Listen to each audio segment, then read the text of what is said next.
is Keynote. Come on up, Andrew. We get out of your way. I think you got to turn on your laptop.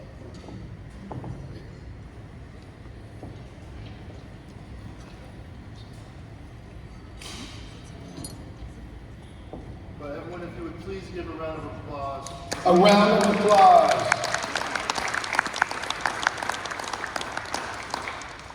So I didn't know I was going to come to Florida to be cold. I live in Arizona, and I have a shirt that's, since I'm talking about the DevOps Pass, this is the first t-shirt for the DevOps Days in the US. So I'm just going to take this off. Hopefully I'll get warmed up. Does anyone else think it's cold, or is that just me? It's cold, right? All right. You like it? It's not that I hate it, it's just, I thought it would be one. Yeah.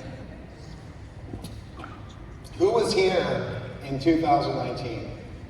Anyone? A few hands? Who's doing the DevOps? Is there anyone doing DevOps out here? Yeah? Does anyone know what that word means? Because that makes one of us. So, there's actually a few slides from 2019 that will be in here. I'm going to go through a bunch of crazy stuff. I think it's interesting, so hopefully you'll be as amused as I am. So that works? There we go.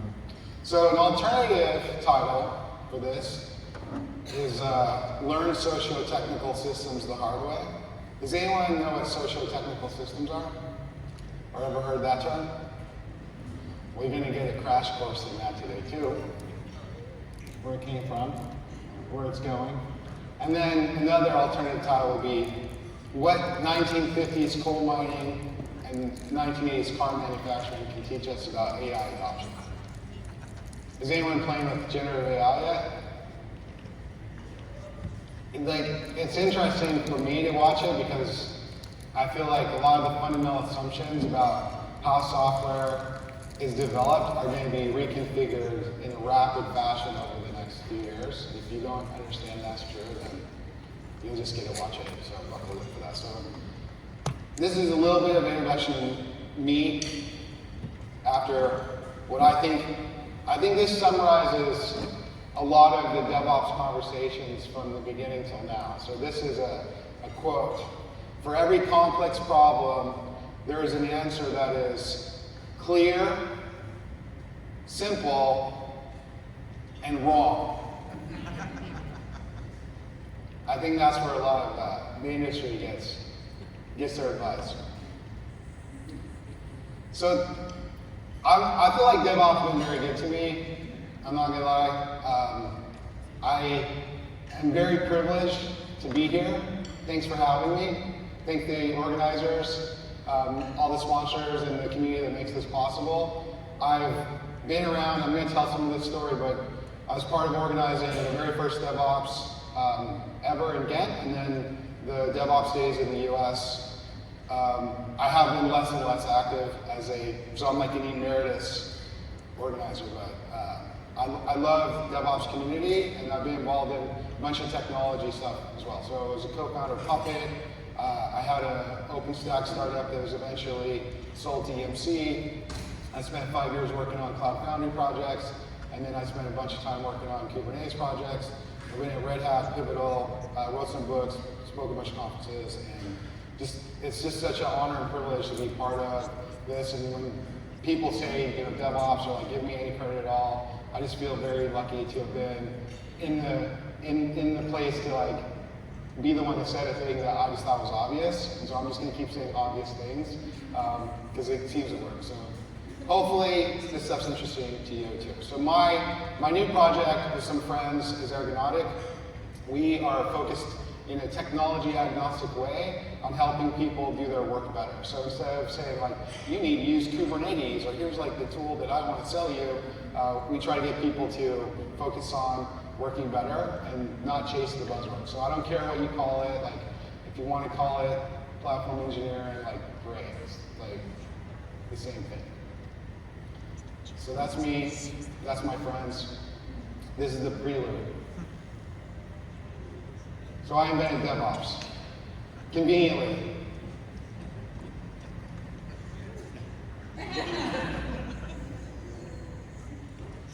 Sometimes people say that. It's especially embarrassing when you're working for someone and your employer says that. I think that's embarrassing. I did not invent DevOps. I stole it. And I encourage you to steal it as well. Steal as much as you can, right? Great artists steal. Good DevOps copy. Great DevOps steal. So wherever you can get good ideas, you take it. You do the best you can. So in 2009, I was sitting in the audience. It's ironic, I was having a conversation about this exact talk earlier today, but I don't think they knew I had these slides in here. So at the Velocity Conference in Santa Clara, John Allspaw, who at the time was working at Flickr, and Paul Hammond. So John Allspaw was like the ops side, and Paul was the dev side, and they were talking about how they did 10 deploys per day at Flickr, and these are some of the actual slides from that talk. In that talk, when they said that, they were told by some people who were probably well-intentioned, this is irresponsible, right? And now it's kind of passé to do 10 deploys a day, but at the time, it's like, that's crazy talk. I keep pushing the wrong button. So I was sitting in the audience, so these are from sitting in the audience, and I started, as one did at the time, on the thing that the artist formerly known as Twitter said these things. So this is a quote from John Allspaw: "Don't just say no, you aren't respecting other people's problems," and tag it. So that's the first tweet that has the hashtag DevOps. And here's a bunch more from the same date. So that's June 2009. Ops provide constructive feedback on current aches and pains. You can't prevent failure, prepare for it, develop ability to respond to problems quickly and effectively. Everyone needs to trust that everyone else is doing the best for the business. Don't just say no. So this is like the same thing we say now, then. And at the same time, I was already talking to Patrick. So I met Patrick at an Agile conference in 2008, and we were collaborating, we were co-conspiring, because he'd been writing papers about applying some Agile practices to system administration, and at the time I was like all on top of Puppet, and I'd been doing presentations on what I called Agile infrastructure, and so it's like this idea of applying Agile principles to the infrastructure and this vehicle of Puppet, and like that was what we did, and that's what we loved. And after I did that, the next day, because Patrick woke up and read all those tweets, he's like, "We're calling it DevOpsDays." And that was the beginning. So that's 2009. So then there's I'm going to come back to this a few times in the talk, so it's actually probably worth, I'll just read the whole thing right now. So this is 2006, Werner Vogel's in an interview, and this is the most quoted and probably the most misunderstood thing, and hopefully that'll be more clear by the end of this talk. You build it, you run it. It's buried in the middle of this context. So the full context of that quote is, the traditional model is that you take your software to the wall that separates development operations and throw it over and then forget about it. Not at Amazon. You build it, you run it. This brings developers into contact with the day-to-day operation of their software. God forbid they have any cognitive overload from that. It also brings them to day-to-day contact with the customer. The customer feedback loop is essential for improving the quality of the service. So that's 2006. So that's 3 years before DevOps was a word. This is 2007. So this is written by a guy who was actually working at Amazon, and this is kind of like the golden age of DevOps, or the golden age of Puppet, really before DevOps was a word. And he's talking about how this new secret sauce way of doing ops was changing the amount of toil that you'd have. So the left side is traditional operations, and the color represents how many hours of work people have to do for these different tasks. And then if you do it the new way, the new secret sauce way in 2007, then you get to do less work, and you can scale. So the idea here is that you're scaling up the number of servers, but you don't have more work because you did such a good job with your configuration, right? This 2008. These are talks I used to give under the banner of Agile Infrastructure, talking about the wall of confusion between Dev and Ops and how it's broken because you only communicate through tickets and you don't see each other as human beings, and that makes people unhappy or worse. I actually did some of these slides in 2019 when I was in Tampa. So this is before DevOps is a word, right? We're still talking about this. There's a book that came out. Patrick helped write this. Eric Ries actually has a thing, if you know this startup, whatever, lean startup thing. And then you have Jesse Robbins, all of the people, Allspot wrote chapters in this book. So for fun, also this is a replay of some of the 2019 talk.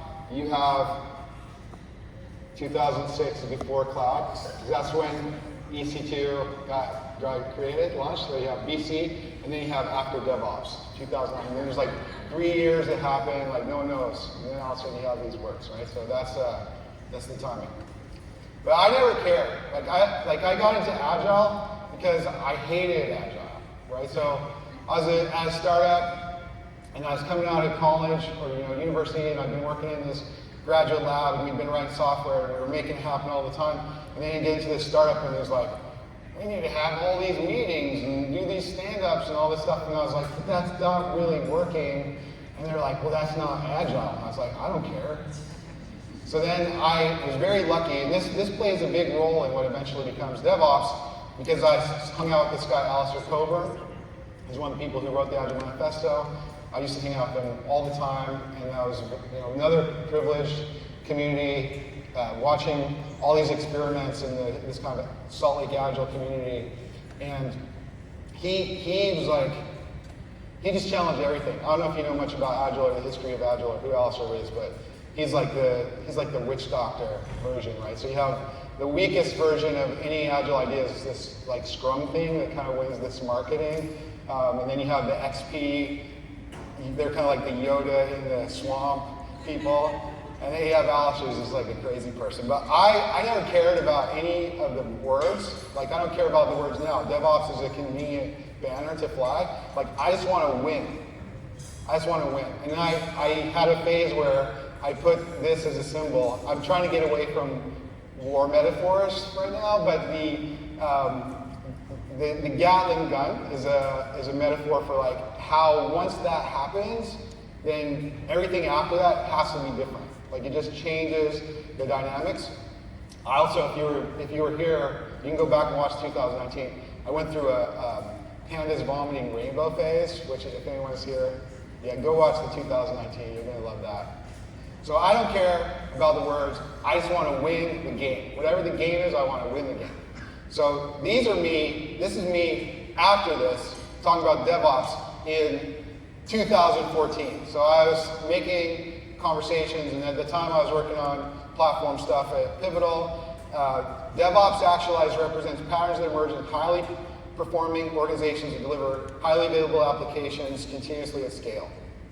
So high performing, going faster, going bigger. And I was also arguing that it's all one thing, right? So it's like we're talking about DevOps, microservices, continuous delivery, cloud native. Like you're just confusing people because it's literally all the same. Like one of the things I'm really confused about the current dialogue is people are like, oh, here's this new way to do platforms.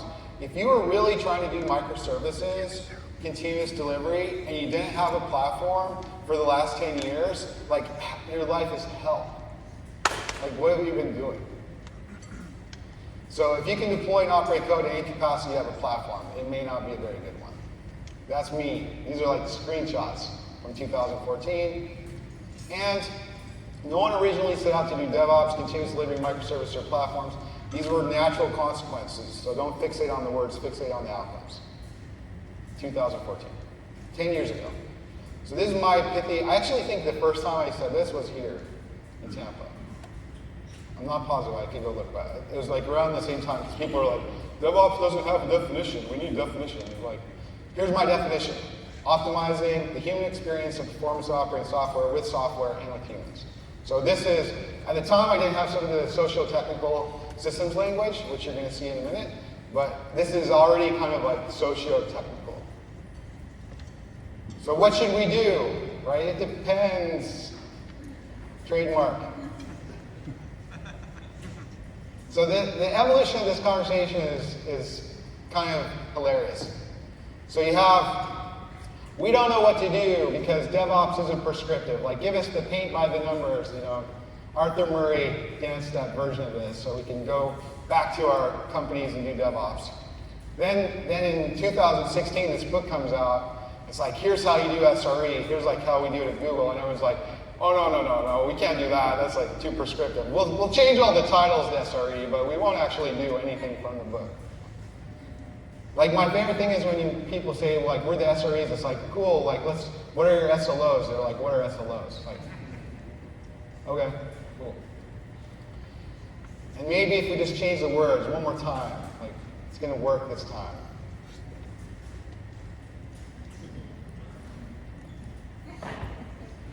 So let's put all the bingo buzzwords up there. We're going to continuously DevOps microserverless platforms with software and humans. Let's go.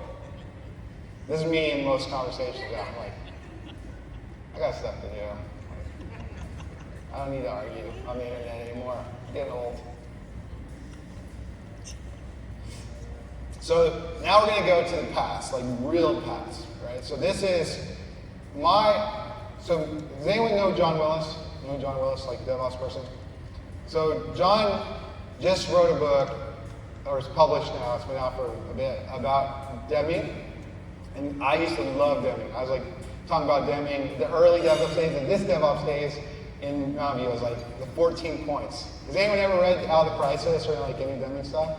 Like just Google Out of the Crisis and read the 14 points, like right now, or after my talk. But it's like Deming is amazing.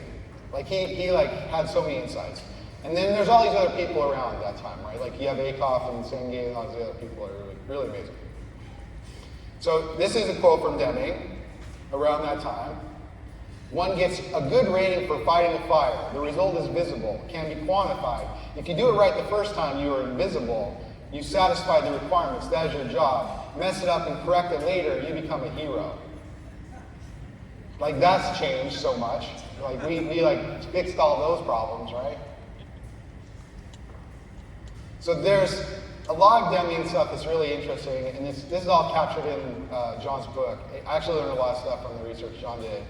I had a lot of Deming's ideas, but I didn't have this story arc. So during the Second World War, Deming worked as a quality expert in armament plants throughout the United States. So he was doing statistical process control, all this like really cool stuff. And what he was able to accomplish in that is producing higher quality products with greater productivity and decreased costs. So quality is going up, productivity is going up, costs going down. And then the war ends.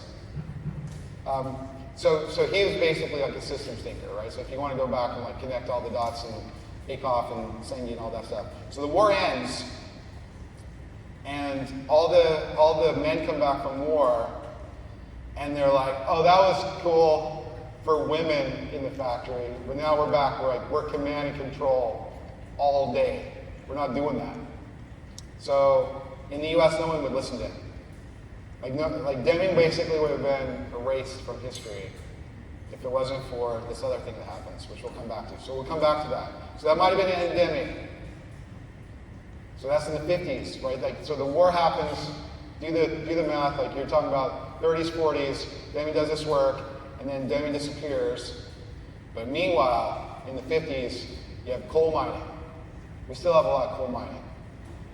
And oil, whatever. So there's this guy, Trist, who's at the Tavistock Institute, and he comes up with this terminology, Socio-Technical Systems, studying coal mining in the 1950s. So the Socio-Technical Systems theory, this is like the pithy explanation. The quality of any organizational system can only be understood and improved if social and technical are both considered as interdependent parts of a single system. That you can't just like change the tools because they have an impact on the way that people work.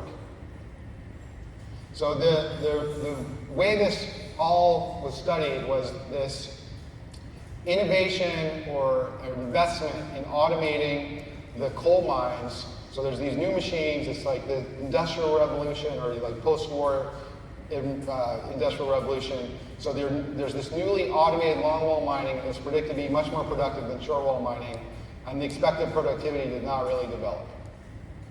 And in the longwall mining, this like centrally planned process, each shift worked with a single task. And one shift would be tasked with moving the conveyor belt, another loading the coal, and so on. So no one ever really saw how everyone else worked. So no one saw the whole process, only their job. So you can kind of think of this, so the right side is the long wall. So they're doing like this big pass over the face of the coal. And then the short wall, which you could also think of as continuously deployed microservices, or these cross-functional teams, basically having the context of their little section, doing the mining, where they're doing everything, every task is like in a unit, a work unit. So I'm going to read some of this. These poor people, the organizers gave me a full hour, so I'm just going to indulge myself and you.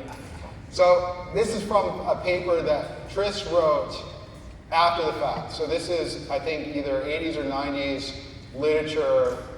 He's like reflecting on this stuff that happened, but he's kind of writing up all of his research. So the organizational model that fused Weber's description of bureaucracy and Frederick Taylor's concept of scientific management had become pervasive.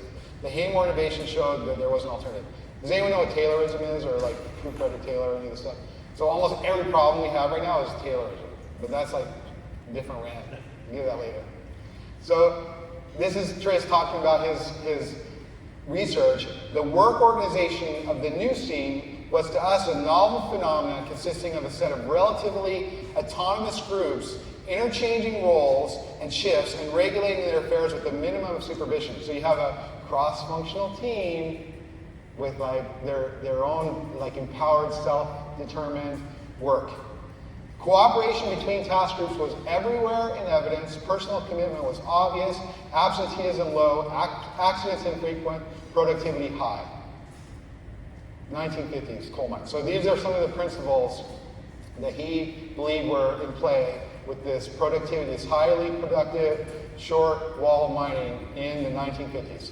The work system, which comprised a set of activities that made up a function whole, now became the basic unit rather than the single jobs into which it was decomposable. It's like the same stuff. Correspondingly, the work group became central rather than the individual job holder.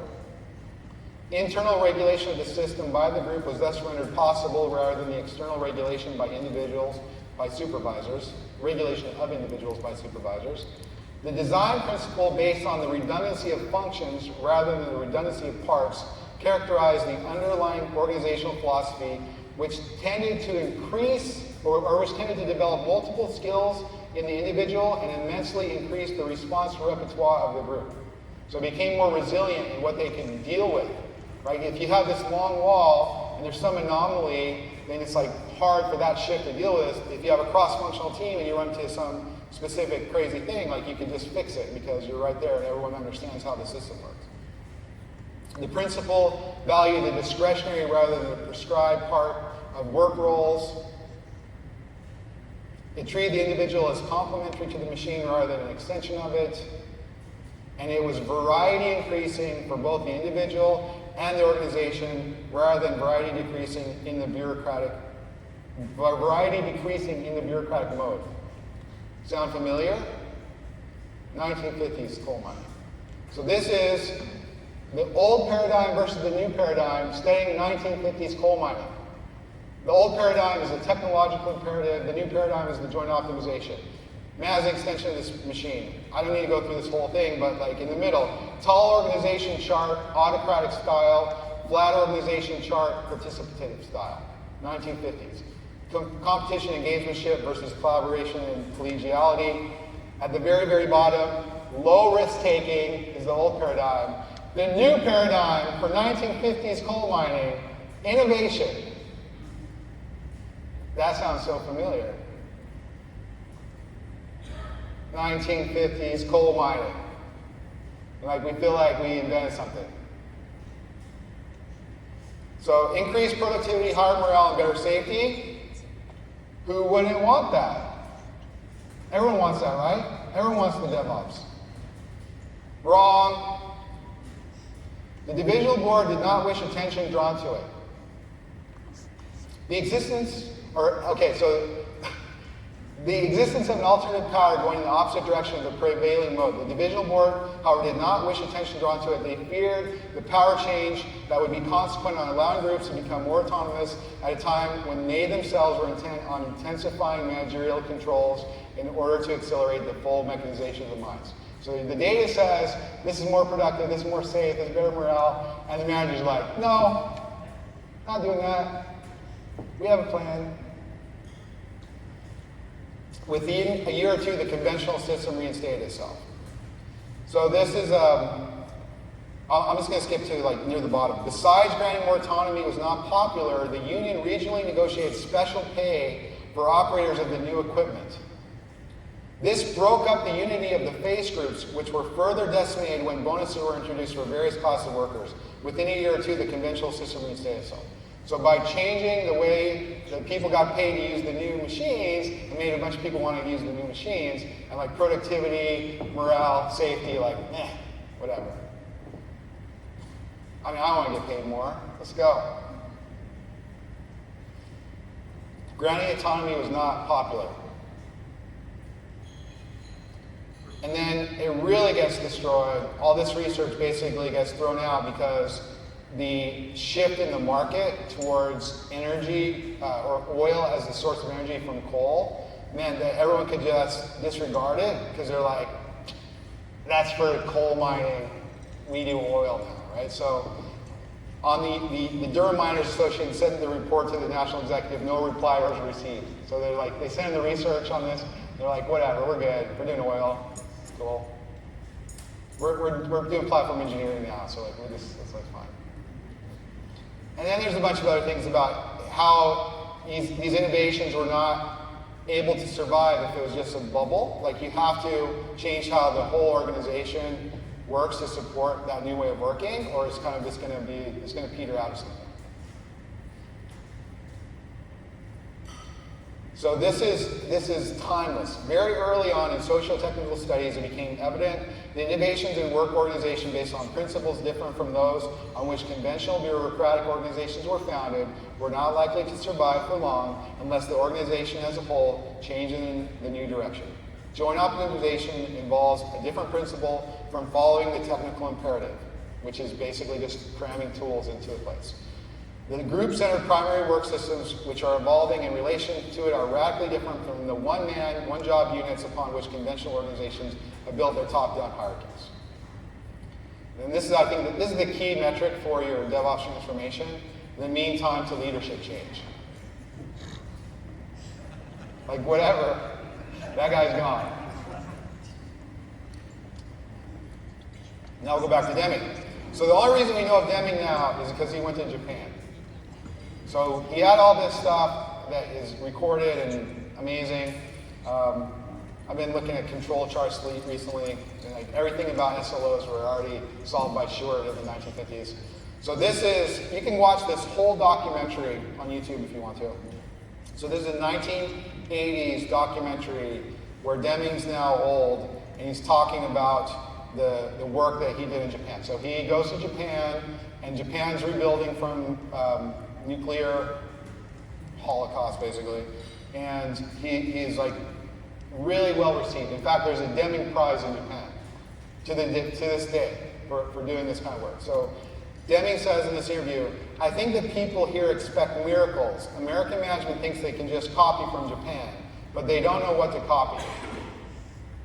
So just for this record, if there's no Deming, there's no Toyota, there's no Lean, and there's no DevOps. Like the conversation would be very different because he played such a, or these thoughts played such a heavy role in some of the conversations involved. So the American executives visit Japanese factories. This is the documentary's in the 80s, but these visits to the Japanese started in the 60s. So they're going and seeing like the Japanese rise. So they thought the Japanese were hiding the truth. they couldn't conceive of these microservice deployments, right? They couldn't comprehend how you could make cars without stockpiling massive amounts of inventory. So when they went to the factories and they didn't see inventory, they were like very confused and they thought they were hiding something. So there's got to be some hidden inventory somewhere. So GM decides, because they've seen all this stuff evolve, that they're going to make robots do all this work. And they've seen the Japanese factories and the robots in the Japanese factories, and they decide they're going to make an investment to do that. So skipping to the middle of this, the company shelled out an eye-popping $45 billion in capital investment. This is $45 billion in 1980 dollars. That's like a few dollars. Despite that spending, its global market share rose by a single percentage point to 22%. For the same amount of money, we could buy Toyota and Nissan outright. That would have instantly bumped GM's market share to 40%. So they just thought, oh, we'll just make robots do all this work. Quality suffered because instead of making flawless cars, workers simply did their assigned jobs. Workers had no big picture goal of building cars together to motivate them. So it's exactly the same story from the coal mine. Everyone could see their local work, but they couldn't see the big picture. So if their work had any little thing, but there's no feedback loop to drive quality, or no big vision connecting them, like what's going to happen? Focusing on the technical without accounting for the social never goes very well. All you do is automate confusion. You know, all these articles, you can go like read all these case studies about this stuff. So this is like sort of our propaganda, that optimizing flow is the work of smoothing boundaries between tasks and teams. So you have the structural thing, the tooling, and the narrative. So one of the things about structure is like, when I talk to a lot of people, executives, I'm like, just show me your org chart and your funding model, and I'll just tell you everything that's hard here. I'll just tell you. So optimization results from productive conflict, right? So we talk about DevOps. I'm going to show you what I kind of think is the core conflict of DevOps in a minute. And that productive conflict and the solution to that conflict comes from the ongoing negotiation to establish common ground between those capabilities, between the capabilities. Like DevOps is a super simplified example, but most of our organizations are more complicated, right? And like it's an unfortunate name in a sense because you have security, you have governance risk. If you work in certain types of systems, you have like this cyber physical interface, and like the engineers that do physical stuff don't understand these software crazy kids, and like just trying to figure out how to get everyone working together is part of this problem. So what I start having convulsions and my eyes roll back in my head when people start saying, DevOps just means everyone does everything. It's like, that never works. Like it might work when you're 3 people in a dorm room, but at a certain scale, like, that's not gonna work. So everyone should not do that. But everyone should understand that you're trying to do something valuable together, and that there's contributions in that value stream that make it all happen. So this is one of my co-founders. It's really his research. He just finished his PhD at Carnegie Mellon related to this stuff. So first I'm going to talk about, this is the core conflict of DevOps, where you have this tension between the literature, which I think is, some of this naming is unfortunate, calls the differentiation economy and the scale economy. So that is this tension between one side trying to create more value and the other side is kind of trying to drive down costs. And you see this in individual and organizational level. So you kind of have like business units who want to go faster and do things differently, and then you have central IT who's basically controlled like a cost center, so they're trying to do all this stuff in a standardized way, drive down costs, right? And that tension plays out like over and over again in so many ways, in so many places. That's the core conflict of DevOps, in my opinion. So one of the things, this goes back to the happy people and then the unhappy people and then the devils, is that you don't really understand how the other side works and you don't really see them as human, so that you have this disconnect, right? So that core conflict keeps everything in a state that is suboptimal. So to me, the goal of the platform, any platform, is to connect those two things in a way that both sides can keep strong promises about what they're trying to do. So this scope economy, again, this is Jabe's academic vocabulary. The scope economy is this lever or this clutch between the other two that enable both innovation and efficiency. And then this is the money shot. The scope economy emerges from an ongoing negotiation between the selfish interests in favor of the collective. So you have different work that has to happen, and you have different capabilities that have to contribute to that work happening, and each of them is right about everything in their local frame of reference, but if each one is optimizing only for themselves and not for the collective outcome, then the system's not going to be optimal, right? And this is like, we find the same kind of language in all the stuff Demi talks about. So DevOps emerges from an ongoing negotiation between selfish interests in favor of the collective, and the platform emerges from an ongoing negotiation between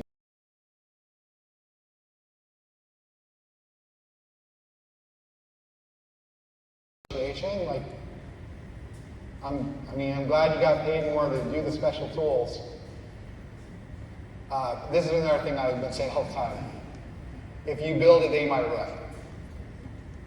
Anyone did that yet? I see you nod. So this is the memo. This is another like DevOps past. This is the 2002 memo from Jeff Bezos. Does anyone ever see this or read this? They're like pretty famous. So I'll read like parts of it. Actually, let's read the whole thing. Jeff Bezos. All teams will henceforth expose their data and functionality through service interfaces. Teams must communicate with each other through these interfaces. There will be no other form of inter-process communication allowed, no direct linking, no direct reads of another team's data store, no shared memory model, no backdoors whatsoever. The only communication allowed is via service interface over the network. It doesn't matter what technology they use, all service interfaces, without exception, must be designed from the ground up to be externalizable. That is to say, the team must plan and design to be able to expose the interface to developers in the outside world. No exceptions. Anyone who doesn't do this will be fired. Thank you. Have a nice day. Jeff Bezos. So that's the CEO. First of all, like, let's recognize, like, that's the CEO being like in this stuff, right? He's like, you're going to do this. Also, if you don't, you're fired. So that's 2002. So I believe, and this also conveniently maps to the NIST definitions of cloud computing, that this is what emerged already at the Amazon. And to some degree, I'd say this emerged in all the kind of cloud native companies. So everyone really wants to do this software at the top, right? You're trying to deliver value to your customer as a service. And then there's some platform that enables that in the middle. And then that is built on what's also software. So like the point of this slide is two things. One is that each of these layers is software. And we can get into the weeds about where the layers start and end. And I don't think that, like, there's some gray area. Like, where should the logic for auto-scaling live? Like, okay, we can talk about it. Like, should the app own that or the platform? I don't know. Like, there's not a wrong answer there. So every one of these layers is software, but also every one of these layers needs to be developed and operated. Right? The value of the software is only in the operations. So right now when you see like the platform has to be developed, okay, like it also has to be operated. And then maybe you can think about different models. So if you follow the whole narrative, the model that evolved at Google, the SRE model, the software ops side at the very top is covered by the SREs, where at the Amazon model, it's not. Like the service team owns the ops for their software, right? So it's like different scales and different configurations. You can choose who has these different responsibilities. If you're all in on a cloud provider, maybe you don't have to do the bottom layer here, but you right now, with maybe like a few trivial exceptions, have no product in the market that is a fit-for-purpose platform for your organization without some software development, platform development. This is like, it doesn't exist. And then each one of these has its own life cycle. So we'll come back to this notion of pace layers in a minute, but that they shouldn't be in lockstep with each other. In fact, if your software is somewhat dependent on a bunch of things changing in your platform or vice versa, then like it's kind of a mess and you're right back to the old stovepipe model of traditional operations, right? So coming back to this quote, you build it, you run it. When Werner Vogel says this in 2006, which is 3 years before DevOps is a word, what Werner means is that those teams run that top layer. They are not building their own platform because they've already got APIs to do all this stuff, to configure infrastructure and databases and monitoring and the rest of it. So that's 2006 Amazon. So everyone wants to build software. Most of the time they haven't got a platform worth anything. And very, very few organizations have infrastructure as a service in all their environments.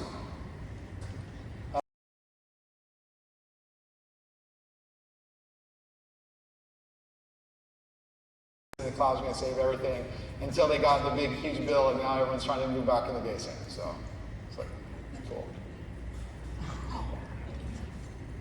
So what we're talking about, and this is where I think this goes back to this core conflict and ongoing negotiation between selfish interests, is that each of these layers kind of has its own natural cadence. And what you're trying to do, what I think you should be trying to do, is minimize the turbulence and the sharing between these layers with the way that you make your APIs depend on each other, right? So if you have the ability to do virtualization, at the bottom you can do a bunch of stuff that makes it so you can swap things up here and swap things down here, and you don't really have to deal with the consequences, right? So I think a lot of the old way, the old mentality, where you had a PO to get, you had a purchase order to actually get hardware specific to the application. So you go into a traditional enterprise data center in a lot of cases, every single rack is different, right? Because in every rack, like everyone knows, oh, that's where this app lives, that's where this app lives, that's where this app lives. The big lesson of cloud native is like, we're just going to build everything identical, and then we're going to build these abstractions that let us do this stuff, but we're going to be thoughtful about how, so we should be able to swap the hardware without any disruption to the platform or the software, and all those layers should also be able to do. I should be able to swap the platform without changing this other stuff, if you do the interfaces in such a way that you can't do that. So now everyone's excited about learning. Has anyone read the Attention is All You Need paper? You know what I'm talking about? So like all the generative AI stuff based on transformers, the transformers were introduced in this paper Google released called Attention is All You Need. It's like really fascinating to see. So I'm blown away, and I'm super excited about what the next 5 years of this looks like. If you're not playing with generative AI in your daily life, like you should start. That's my advice to you. But also recognize like that's a socio-technical system too. Like you can learn from them, they learn from you. So this socio-technical system learning loop, this is our propaganda too, is it's inspired by Sengi and like a bunch of other stuff too, is that you basically have beliefs and behaviors and skills and tools, and those all feed back on each other and connect to each other. And that, going back to that pace layer problem, that, and I used to give talks about microservices and deployment, continuous delivery with a similar slide, where as you get bigger and bigger batches of code, every time you do deployment, you're exposing yourself to more risk. Now, I'm really focused on that same sort of thing in changing your organization, right? So like, if you have this big transformation and everyone tries to change stuff that's really disruptive, like why can't your organization incrementally change itself to be better? Like make small changes to do the things that make you better every single day. So this is another little thing we're focused on that I think is interesting in my mental model, is this notion of, like imagine this as an org chart, and I think this is like a generalization of a lot of the DevOps conversation and this notion of the tension and the ongoing negotiation between selfish interests. So if you have a disconnect between your executive leadership and your practitioners, we call that delamination, right? So it's like you have the watermelon reporting where at the bottom layer everything's red, but by the time it gets to the executives it's green. Does anyone work there? And then you have disintegration where, at the executive level, maybe the incentives aren't aligned, and so that just like cascades down the organization. So you have disintegration between capabilities. And so like a lot of what we're thinking about and trying to get people to focus on, and DevOps is like one small part of that, is how do you get this socio-technical alignment that allows you to do the right measurements and have the right conversations to build this kind of like ongoing negotiation between those selfish interests to do the right thing. So you have directional alignment that you got executives say, do this thing, and everyone believes in that. But if there's not a feedback loop back to the executives, like, hey, that's not the way this works down here, then like trying to march, the death march or whatever isn't probably the best strategy. And then to me, you really see the magic happen.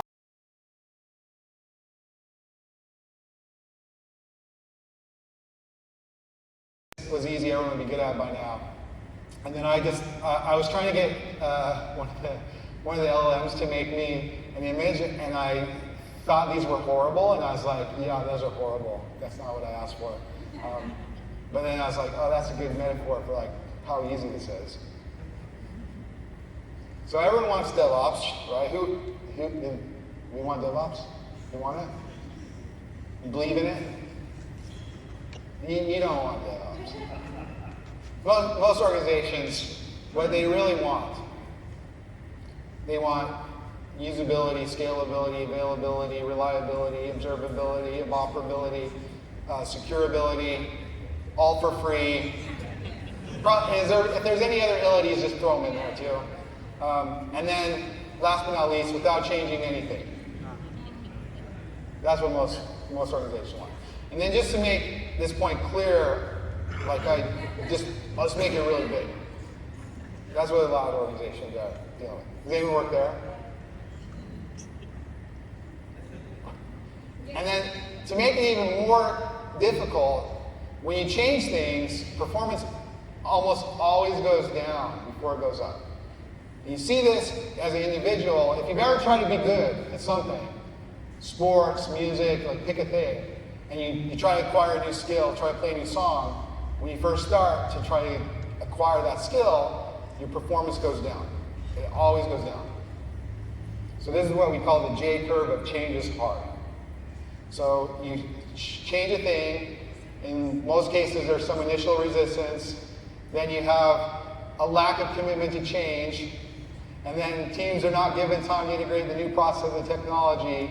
And that can lead to this change spiraling out of control. But if you're lucky enough to be in a place that kind of gets you through the dip, then you get the key insight, integration of the new process and technology, and then you get to this higher level. But if you're in a place where that small decrease in performance is going to be used against you, then politically you're never getting out of that. Right? So be thoughtful of how the mean time to leadership change or the sponsorship plays into that. And then the other thing to keep in mind is the technology adoption lifecycle. So this is like the crossing the chasm metaphor. Everyone should be, maybe you're not familiar with it because you're not old enough or whatever, but this is like this thing people talk about for a long time. So you have the chasm between the early adopters and the early majority. So I think this is one of the things you see with all these buzzword cycles, certainly DevOps, Agile, pick a buzzword, is that in the beginning, the innovators and the early adopters, their motivation is to get an advantage. Like they're trying to win a game. And they start winning because they're trying to win. And then what happens is it legitimizes that practice. It legitimizes that buzzword. It legitimizes that tool. And so then the second phase, as you come into the majority, maybe the front lip of the early majority is still seeking advantage, but you get this behavior seeking legitimacy. And I think that's what allows organizations to change literally nothing except the words, and then say like, oh, well, we do Agile now. Like, we do DevOps now. Like, we didn't do anything different. Oh, we're SREs. And now we got platform engineering. And it's even the best is when you have SREs, DevOps, and platform engineering teams in the same company that don't work together. It's amazing. Because the words cross the chasm before the understanding of practice. Like, it's easy to say new words. We can't just copy because we don't know what to copy. Deming. But maybe AI will save us. Does anyone have an executive that's like really excited about how many people they can lay off? So never forget, the newly automated long wall mining was predicted to be much more productive than short wall mining. That did not develop. This is from about 6 weeks ago. There's a Forbes article. 77% of surveyed employees say AI tools make them less productive. Socio-technical problems. You can't just throw the tools at the thing. This is another one. Chris might not be that happy about this one, but this was another little article that came out July 31st. And if you go read that article, which I think is paywalled, they said it cost too much and it didn't really change the outcome.